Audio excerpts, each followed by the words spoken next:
Hello friend, welcome back to my channel. आज मार्च की 30 तारीख है और सर्दियों के सीज़न के ये अजेलिया के पौधे अभी तक फ्लावरिंग कर रहे हैं। मेरे पास अजेलिया के पौधे पिछले 4 या 5 सालों से हैं और हमेशा इन पौधों में फ्लावरिंग का समय नवंबर से लेकर अप्रैल तक का रहता है। इसके बाद थोड़ा बहुत फ्लावरिंग इन पौधों में बरसात के महीने में भी रहती है। अगर आपके पास भी ये पौधे हैं तो इनको आप छाया वाली जगह पर शिफ्ट कर दीजिए और बीच बीच में इनकी पत्तियों में पानी का स्प्रे करते रहिए, तब ये पौधे अपने अगले ग्रोइंग सीजन के लिए बच पाएंगे। इसके बाद अडेनियम के पौधों में भी अब फ्लावरिंग स्टार्ट हो चुकी है और अब लगभग नवंबर की एंड तक इन पौधों में फ्लावरिंग रहेगी। इन पौधों को ग्रो करने के लिए मार्च या अप्रैल का महीना बेस्ट रहता है। जनरली अडेनियम के पौधों में फ्लावरिंग का समय अप्रैल से ही स्टार्ट होता है, लेकिन जो अडेनियम के ज़्यादा एज के पौधे रहते हैं उनमें फ्लावरिंग कुछ जल्दी स्टार्ट हो जाती है। इसके बाद कनेर के प्लांट पर भी फ्लावरिंग स्टार्ट हो चुकी है। कनेर के पौधों में पूरी गर्मी लगातार फ्लावरिंग रहती है। दिन भर की धूप में भी ये पौधे आसानी से ग्रो हो जाते हैं और बरसात के बाद तो इनकी फ्लावरिंग और भी ज़्यादा बढ़ जाती है। आज का वीडियो इन जरबेरा के पौधों को लेकर है। ये पौधे मेरे पास पिछले 2 या 3 सालों से हैं और हर साल सर्दियों के महीनों में इन पर काफ़ी ज़्यादा फ्लावरिंग होती है। जरबेरा के पौधों का ग्रोइंग सीजन सर्दियों का ही रहता है और अगर आपने मार्च के बाद कुछ बातों का ध्यान दिया तो फिर इसके बाद भी इन पर फ्लावरिंग होती है। हालांकि अप्रैल के महीनों के बाद इन पौधों में जो भी फूल आते हैं वे आकार में थोड़ा छोटे रहते हैं, फिर भी इन पर फ्लावरिंग रहती ही है। मेरे पास पहले इसके 4 पौधे थे, लेकिन लास्ट ईयर बरसात में मेरा एक प्लांट खराब हो गया था। जरबेरा के पौधे और पौधों के कंपैरिजन में थोड़ा सा सेंसिटिव रहते हैं और बरसात के समय इनके खराब होने के चांसेस सबसे ज़्यादा रहते हैं। इस समय सबसे पहले आप इन पौधों को सेमी शेड में शिफ्ट कर दीजिए या फिर ऐसी जगह पर इन्हें रख दें जहाँ पर सुबह की 2 या 3 घंटों से ज़्यादा की धूप इनको ना मिले, क्योंकि ये पौधे सर्दियों के सीज़न के रहते हैं और ये ज़्यादा तेज़ धूप को टॉलरेट नहीं कर पाते। नवंबर से लेकर फरवरी के महीने तक मैंने इन पौधों को दिन भर की धूप में रखा हुआ था, लेकिन मार्च की स्टार्टिंग से ही मैंने इनको ऐसी जगह पर शिफ्ट कर दिया था जहाँ पर इन पौधों को सुबह की 2 या 3 घंटों से ज़्यादा की धूप नहीं मिलती।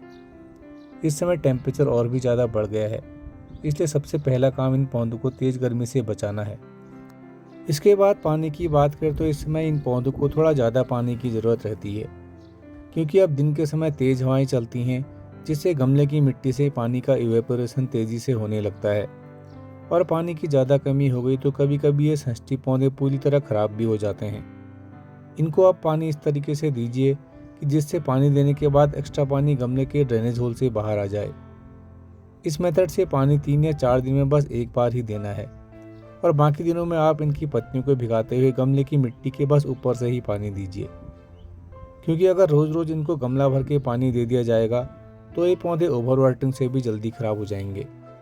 इन पौधों की जड़ें काफ़ी ज़्यादा मुलायम रहती हैं और इनमें रूट रॉट की प्रॉब्लम भी सबसे ज़्यादा देखने को मिलती है। वैसे भी मैंने नोटिस किया कि पौधे कम पानी देने के बजाय ज़्यादा पानी से जल्दी ख़राब होते हैं। 1 या 2 दिन अगर पानी देना आप भूल भी गए तो फिर ज़्यादा से ज़्यादा इसकी पत्तियाँ मुरझा सकती हैं, लेकिन कुछ दिन लगातार अगर आपने इनको गमला भर के पानी दे दिया तो फिर इनकी जड़ें गलना स्टार्ट कर देती हैं और हमारे सुंदर फूलों वाला पौधा हमेशा के लिए ख़राब हो जाता है। मैंने अपने सभी पौधों को छोटे गमलों में ही ग्रो किया है, क्योंकि इनको अगर ज़्यादा बड़े गमलों में आप ग्रो करेंगे तो फिर ज़्यादा मिट्टी और ज़्यादा मॉइस्चर के कारण भी इनकी जड़ें खराब हो सकती हैं।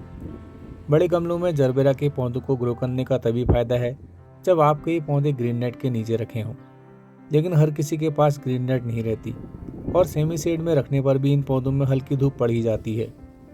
वैसे आप प्लास्टिक या क्ले पॉट में से किसी का भी यूज़ कर सकते हैं, फिर भी मिट्टी के गमले इन पौधों के लिए फ़ायदेमंद रहते हैं। इसके बाद खाद की बात की जाए तो इस समय आप इन पौधों पर किसी भी केमिकल फर्टिलाइज़र के यूज़ करने से बचें। नवंबर या दिसंबर के महीने जब मौसम में ठंडक रहती है उस समय केमिकल फर्टिलाइज़र का यूज़ करना ठीक रहता है, लेकिन अब इन पौधों पर आप ऑर्गेनिक खाद का ही यूज़ कीजिए। ऑर्गेनिक खाद में आजकल के लिए वर्मी कंपोस्ट सबसे बेस्ट है, क्योंकि इस खाद में नाइट्रोजन के साथ साथ कई और न्यूट्रिएंट्स भी होते हैं जो बिना किसी साइड इफेक्ट के इन पौधों की इम्यूनिटी को भी बढ़ाते हैं और समय आने पर फ्लावरिंग को भी प्रमोट करते हैं।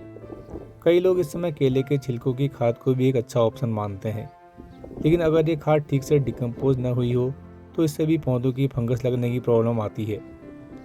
पेस्टिसाइड के लिए भी इस समय आप हर 15 से 20 दिनों में इनकी पत्तियों पर नीम ऑयल का स्प्रे करते रहिए।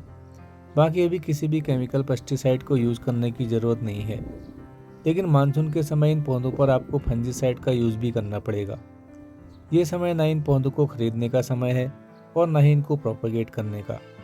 अगर फिर भी आपने रिसेंटली इस प्लांट को खरीद ही लिया है तो फिर अभी उसे रिपोर्ट मत कीजिए। लेट मानसून के बाद जब मौसम में कुछ ठंडक आना स्टार्ट हो जाए तभी इसे रिपोर्ट कीजिए। या अगर आपके जरबेरा के पौधे ज़्यादा घने हो गए हों तो उसको लेट मानसून के बाद ही प्रोपागेट कीजिए। इस समय इन पौधों की साइड की कुछ पत्तियों का ब्राउन हो जाना भी एक कॉमन प्रॉब्लम रहता है, इसलिए जब भी आपको इसकी पत्तियों में भूरापन दिखाई दे तो आप पुरानी पत्तियों को प्लांट पर से बस हटा दीजिए।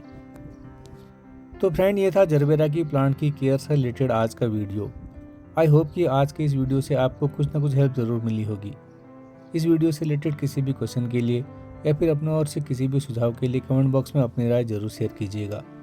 अभी के लिए बस इतना ही, फिर मिलते हैं किसी नए वीडियो में किसी नए टॉपिक के साथ। तब तक देखते रहिए gardening with RPJ. Thanks and happy gardening.